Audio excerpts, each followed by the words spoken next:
I had coffee with a friend the other day, and during our discussion, I kind of told her that I'm kind of run out of words lately. And not that I've run out of words. I haven't felt the need to write. And she asked if that was a bad thing. And I told her I didn't feel it was. My entire life up to probably about a year ago, maybe 6 months ago, I felt I had always used words as maybe a shield or as a protective measure. In the last 6 months, maybe a year, I've enjoyed this stillness that has kind of snuck into me. And it's this kind of peacefulness. And it's really nice. And I haven't felt the need to explain it with words, or there's no need. It's mine. And I don't want to share it. It's this beautiful kind of serenity and it's kind of wrapping itself within me, and it's a wonderful experience. So understandably, she was kind of surprised by that, because I've always written. And then this morning I'm reading through one of my books, and I came upon John Clare's poem I Am. Strangely enough, well, not strangely, sadly, his whole life was depression and just this horrible kind of battle, which was just horribly sad because it wound up putting him, confining him to asylums, and eventually leading to him, being, insane, and just horribly sad situation for him. However, he also wound up writing a massive body of work of poems that were, the mass majority of them were not released to the public, but some of them were. And this poem I thought was very unique, because I think when people battle, the people that battle the darkest demons wind up, the ones that use art, an art form, to deal with those demons, I think they wind up just creating some breathtaking masterpieces. But I also feel like sometimes they get stuck, like I did. I got stuck because I couldn't pull myself out of there for a long time. And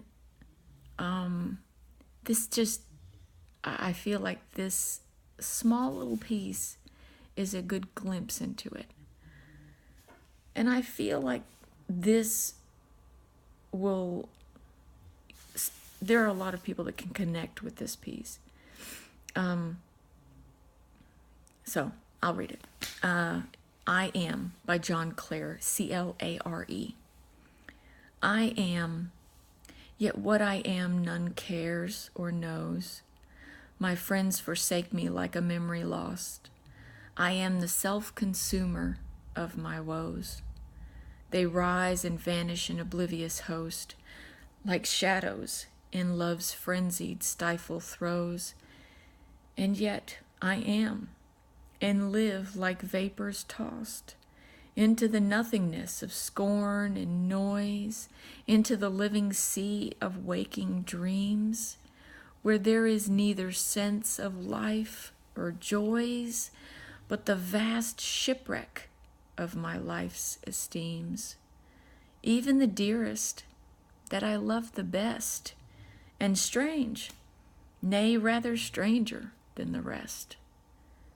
I long for scenes where man has never trod, a place where woman never smiled or wept, there to abide with my Creator God, and sleep as I in childhood sweetly slept, untroubled and untroubled where I lie, the grass below, above the vaulted sky.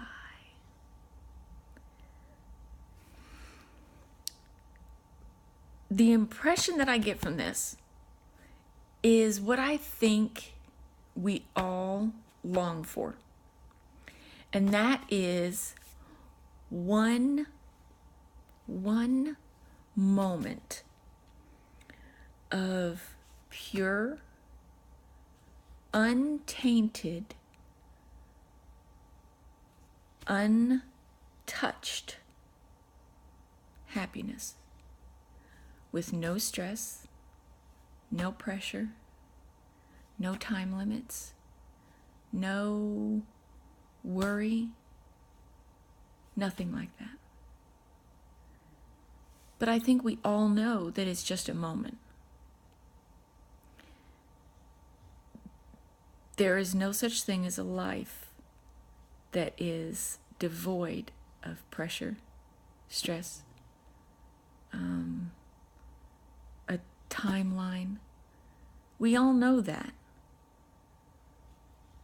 But to experience one moment that is free from all of that, I think we all long for that.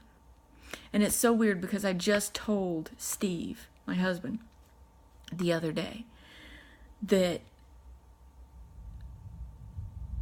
I don't think I've ever been as serene and as at peace as I am right now. And I think it's because I realize right now that it's okay. Like everything's okay. Before, I was always worried. Like, what if, how are we gonna, what if this happens, what if that happens? And it was always, I was pre-worrying. And I get that now. I understand. But now I also understand that it doesn't matter what happens. It has no bearing on right now. Right at this second. If I get in a car wreck later on today, it has no bearing on right now, right at this second. I am completely at peace. I am completely happy. And I get it now. I hope y'all enjoyed this piece. I love y'all.